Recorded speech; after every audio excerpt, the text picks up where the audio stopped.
หอคอยสมัยก่อนสิขึ้นได้อยู่บ่ขึ้นไปเบิ่งขึ้นได้ก็ดีขึ้นไปเบิ่งอยู่เทิง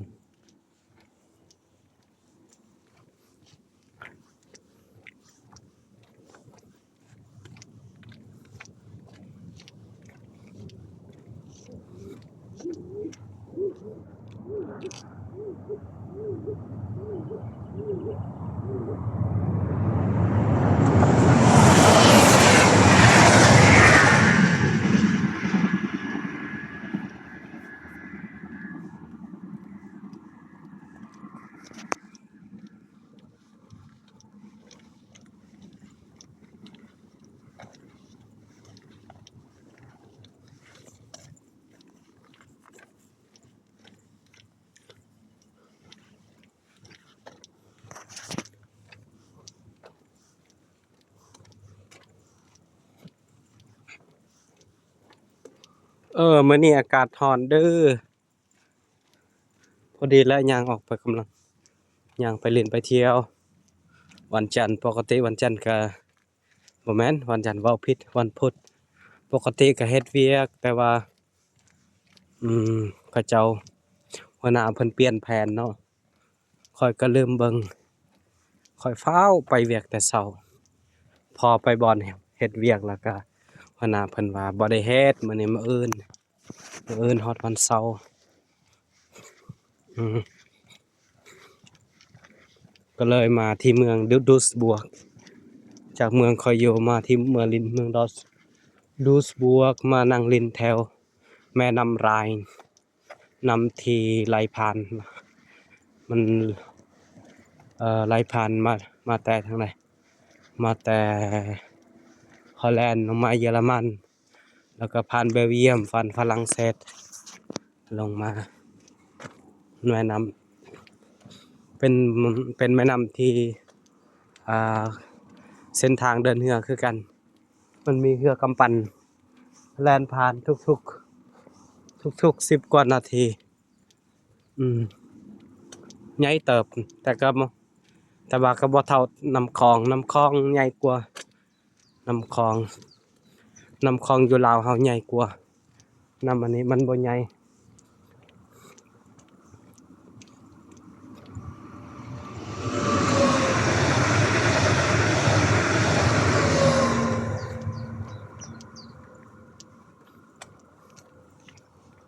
บริษัทรถบ่จักนี่เมืองดุสบวกมันเป็นเมืองอันนั้นนะการค้าเมืองเศรษฐกิจเมืองเป็นเมืองที่ผ่านคนส่งสินค้าเพราะมันอยู่ติดกับแม่น้ำไรน์รถเป็นสิลงมาทางพุ่นสิสุดทางแล้วค่อยย่างลงมาแล้วก็ไปนั่งอยู่แม่น้ำไรน์แล้วก็สิกินน้ำกินข้าวหิวแล้วก็พักผ่อนบัดนี้ย่างได้ประมาณ3กว่าโลย่างไกลเติบ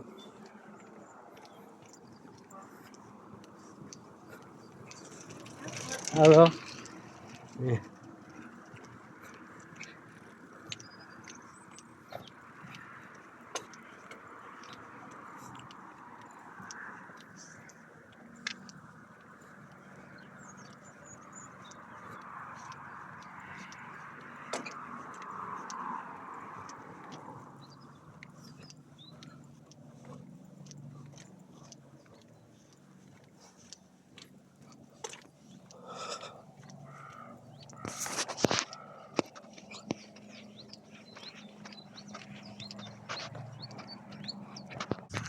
ตอนนี้ก็อยู่ใต้สะพานแล้วนี่ยายอยู่เทิงคนเขาย่างมาแต่พูน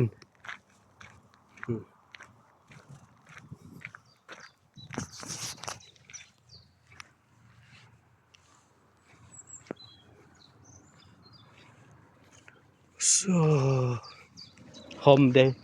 โฮมเย็นดีนี่นอนก็ได้นี่ใต้สะพานเขาเจ้าเฮ็ด ปวดเหนียวนะ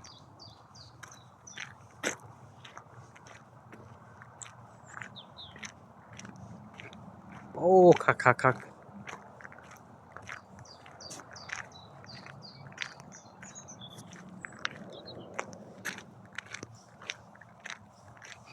เจ็บตีนเด้อย่างเมื่อย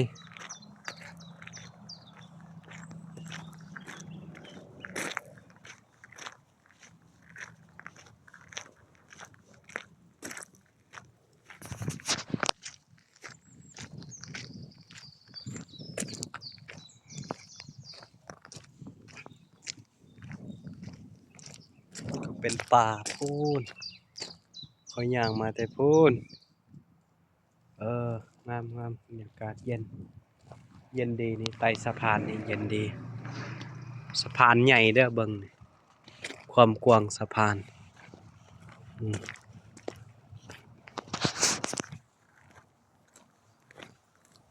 สิไปพักผ่อนมาเนี่ยท่าเบิ่งเรือบัดนี้คือสิเมื่อตอนค่ำจะน้อยค่อยเมื่อบ้านมานั่งเล่นแถวนี้นั่นแหละ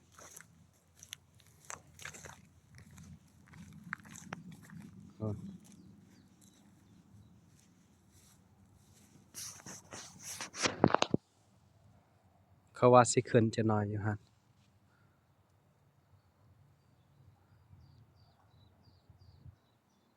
สิขึ้นได้อยู่บ่เขาสิให้ขึ้นว่าต้องซื้อฟรีบ่จักต้องซื้อฟรีบ่ถึงก่อนได้ขึ้นสิลองไปก่อนสินั่งกินข้าวพักผ่อนอันนี้ก็แคมป์น้ำร้ายแหละนี่แถว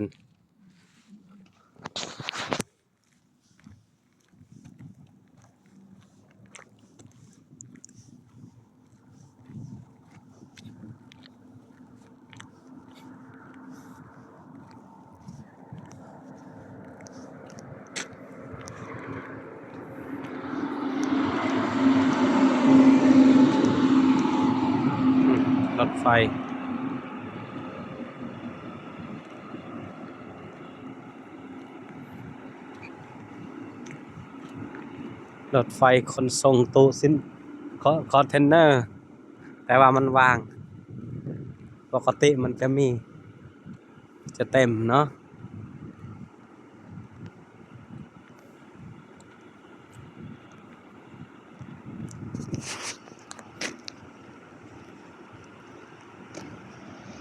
โอ้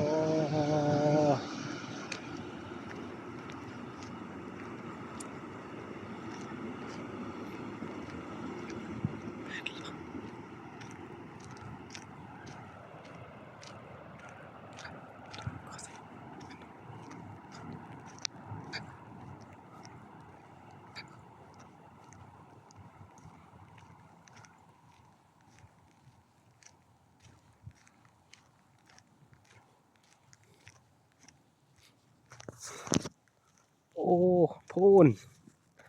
สัตว์ป่าเป็ดห่านอยู่ลมพูนไกลเติบเนาะคันว่าขึ้นได้เขาสิขึ้นไปเบิ่งวิวอยู่เทิงหั่นน่ะคันบ่ได้ก็สิบ่ขึ้น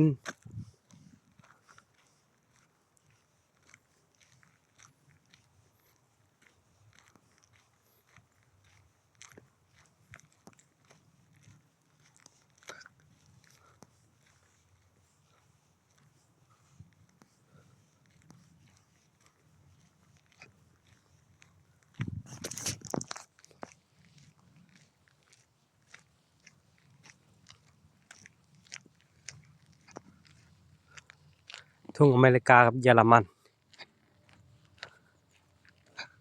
สิเอาอย่างทุ่งอเมริกานี่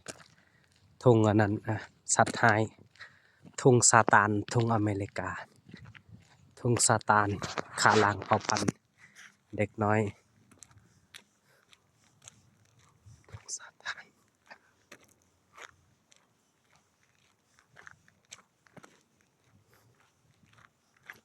สิขึ้นบ่ได้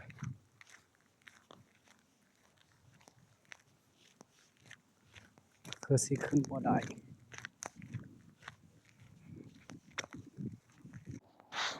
ฮะน้ำลายฮะ พูนคอยสินั่งอยู่พูนนี่ไปนั่งบอนโฮมมันคอยมาแต่พูนวังยานนี่มานี่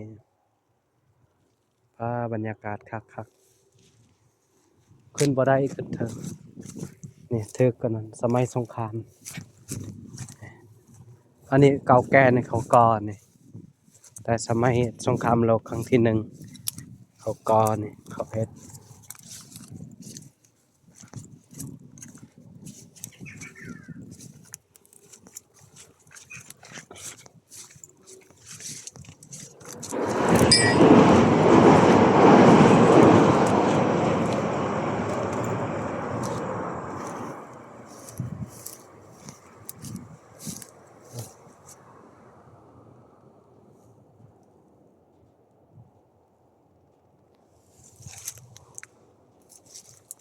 ขึ้นบ่ได้ก็เลยบ่ได้ขึ้น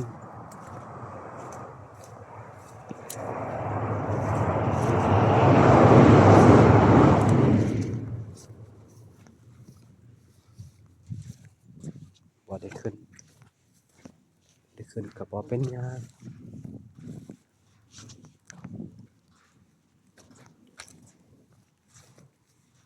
มีคนนอนเห็นบ่คนมานอนอยู่นี่คนจรจัด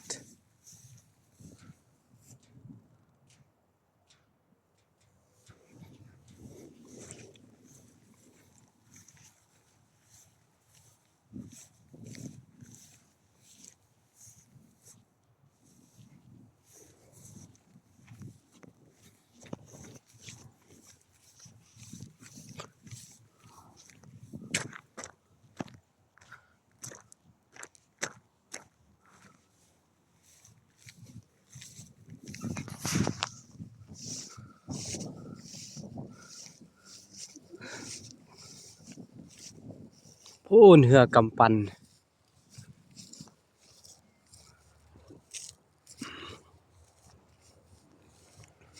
อยู่ลมหั่น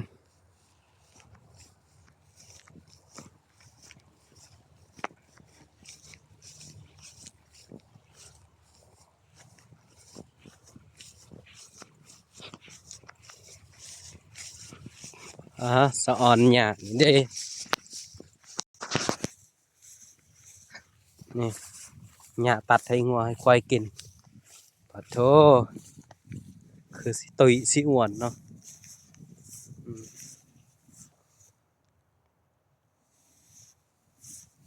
โอเคสิพักผ่อนอยู่นี่แหละเมื่อยย่างแล้วข่อยบ่มักปานใดนั่นนะอันน่ะนี่บ่มักเมืองเศรษฐกิจบ่มักอยู่ในเมืองมักอยู่ธรรมชาติมาเที่ยวกับมักธรรมชาติอยู่ในเมืองบ่ได้อยู่บ่ได้มันลักไล่รถอากาศก็เป็นมลพิษหลาย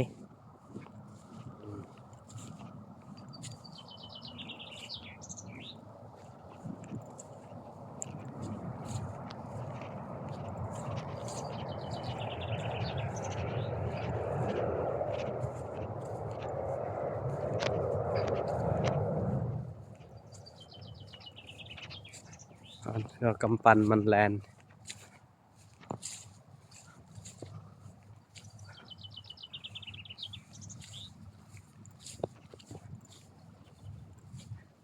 อยู่หลุมมีหาดทรายเด้อ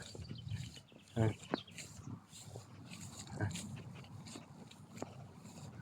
สินั่งอยู่นี่เลยนั่งชมบรรยากาศ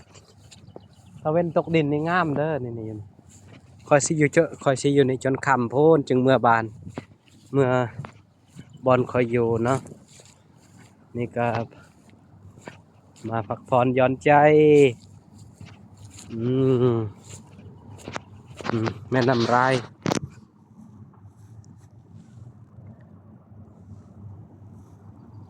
กำปั้นมันมีทุ่งเนเธอร์แลนด์กำปั้นแต่ฮอลแลนด์ประเทศซันเดอร์โอเคสิจบภาพเด้อวิดีโอบ๊ายบาย